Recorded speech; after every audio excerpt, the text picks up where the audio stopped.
contemporáneo, danza, como desde qué lugar voy a responder, ¿qué voy a responder? Entonces, en realidad, ese lugar de la pregunta me parece que es un lugar que tiene mucho que ver con lo que para mí es danza contemporánea, que es el lugar que me incomoda, que me pone en movimiento en el sentido de que me inquieta, que me cuestiona y de que me lleva al movimiento. Cada vez que alguien me pregunta qué hago, ¿no? El taxista va y me pregunta, ¿pero usted qué hace acá? Yo le digo, danza contemporánea. Y me dice, ¿qué es danza contemporánea? Entonces, mismo desde ese lugar de que para el taxista es una pregunta y para las personas en general es una pregunta, ¿qué es la danza contemporánea? Porque casi nadie sabe lo que es danza contemporánea y ni yo. Digo, ¿cómo yo puedo definir qué es danza contemporánea cuando en realidad no sé y es lo que practico hace 20 años? Cuando las personas van a ver una obra y ven una obra de danza contemporánea y se quedan, ¿y eso qué? ¿Pero por qué? No entiendo ese lugar, ¿no? Otra vez, ¿no? Un lugar que inquieta, que cuestiona, que levanta afectos, pero en un sentido de intensidades. Y que tiene que ver tanto con las preguntas que el otro te trae, ¿no? O lo otro te trae, en el sentido de que la obra, o el trabajo en realidad, ¿no? te va trayendo preguntas, así como cuando trabajas con las otras personas, es porque el otro hace una cosa que vos te preguntás, pero ¿es eso? ¿Y qué es eso que estamos trabajando? O el otro te trae, ¿cómo voy a responder?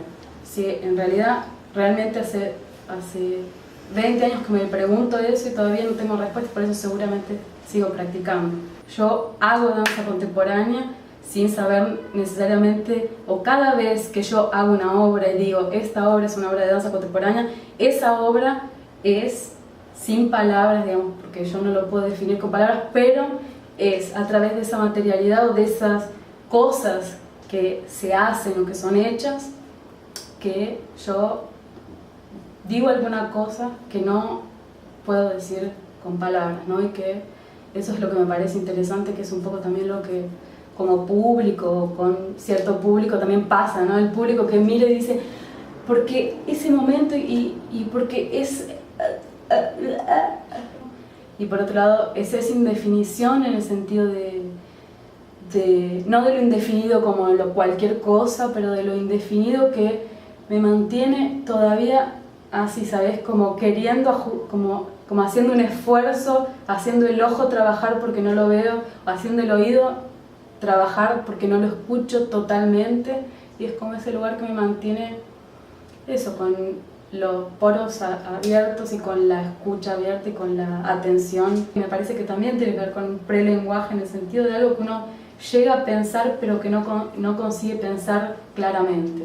Como es algo que uno sabe, cuando uno sabe pero no, o que te llega como una predicción, como si fuera una predicción y no como una dicción, ¿no? Algo que uno no dice pero y que por eso también una predicción te deja como en estado de lo predicho que también ni ha sido dicho ni será dicho, ¿no? Una cosa que es una predicción, es algo que no pasó pero que parece que no sé, como un destiempo también, ¿no?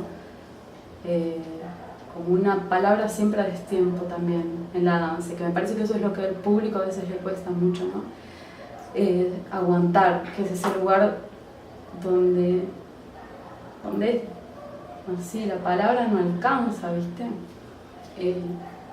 O la palabra no acierta.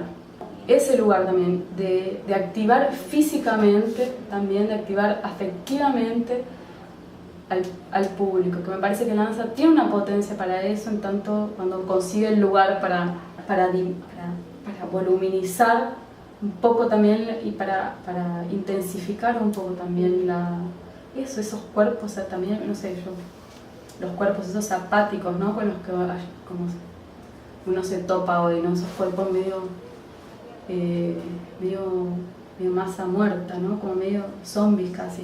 Y cómo para mí la danza tiene que ver justamente con mantener como el lugar donde el deseo circula. Y para mí la danza tiene un poco que ver con eso, como esa agitación, ese deseo como intensidad, deseo como agitación, deseo como eso, como movimiento también, ¿no? Como movimiento que no se satisface, ¿no? Como el que no acabe, como que no se afirma, sino que siempre queda como... Son dos mundos muy diferentes, entonces para mí Buenos Aires es un lugar que se sostiene, digo, yo artísticamente así me sostenía tanto dando clases, pero también a veces creando obras o trabajando, digo, pero y pasar para un contexto como Brasil, como Río, que está completamente dentro de un mercado, donde las cosas se piensan y se hablan y se nombran desde el lugar del mercado, digo, donde yo en Buenos Aires nadie hablaba en ese momento de que yo me fui de mercado, no me hablaba no se hablaba todavía ni de industrias culturales, no se hablaba de mercado, no se hablaba de venta, de oro.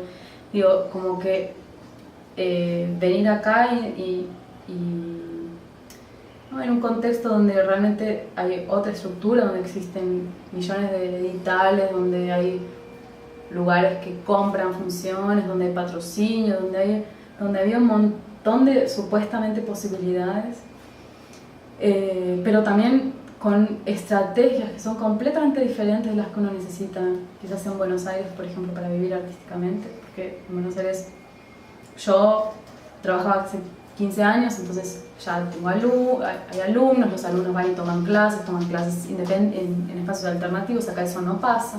Entonces si vos querés dar un taller, no es así, no es que vos alquilás una sala y das clases, eso no pasa. Entonces es como es crear un tipo de estructura para la cual yo en ese momento no estaba nada preparada. Así, y por otro lado traer todas las potencias de venir de ese lugar y tratar de contagiar algo de eso acá, ¿no? Digo, todo el mundo al contrario, escribe el proyecto para ganar la plata, para después hacer la obra, y hay una sumisión muy grande al tiempo, a la temporalidad de las convocatorias. Para mí eso es muy perturbador, porque es tipo, se produce solamente, cuando papá me da plata hago algo, si papá Estado no me da plata no hago nada. Entonces es muy perturbador eso, porque vos decís, pero pará, no querés hacer, y nadie mueve un dedo si no hay plata. Entonces bueno, es un poco contagiar, por ejemplo, ver eso con un programa de formación de público, pero pensar desde un lugar que no tiene nada que ver con lo masivo, porque acá, bueno, lo que se valora tiene que ver con lo masivo. Entonces, cómo trasladar, cómo traer potencias de lo que yo creo que estaría bueno traer de donde yo vengo. Y por otro lado, adaptarme también a las condiciones, inadaptándome también, ¿no? Pensar en la masa de gente que hay en Brasil, pensar en el tamaño de Brasil, la cantidad de gente trabajando. Es muy poco, lo que pasa es que bueno, en el discurso parece que hay mucho, pero en la práctica hay bien poco, solo hay algunos estados que tienen más, tipo San Pablo, sí, pero que también para la cantidad de gente que produce es poco. Tienes que saber mucho como de marketing, porque se evalúa mucho en términos de marketing acá. Y yo no tenía ni idea, así, pero acá tenés que aprender a hablar con los empresarios. Claro. Y de hecho acá tiene un perfil de que, por ejemplo, si lees la entrevista el otro día del secretario de Cultura de acá, él habla de los productores, habla de los empresarios. Para él los artistas no existen, vos si sos artista tenés que ser empresario. Y si no sos empresario, porque vos, como decíamos nosotros como si no sos empresario, sos un fracasado.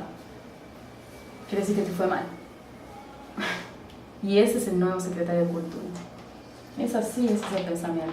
No es artista, vos tenés que ser un yuppie, un businessman. Saber venderte, hacer mucho autobombo, hablar muy bien de vos, salir así, tipo diciendo, miren qué bien, así, más o menos así.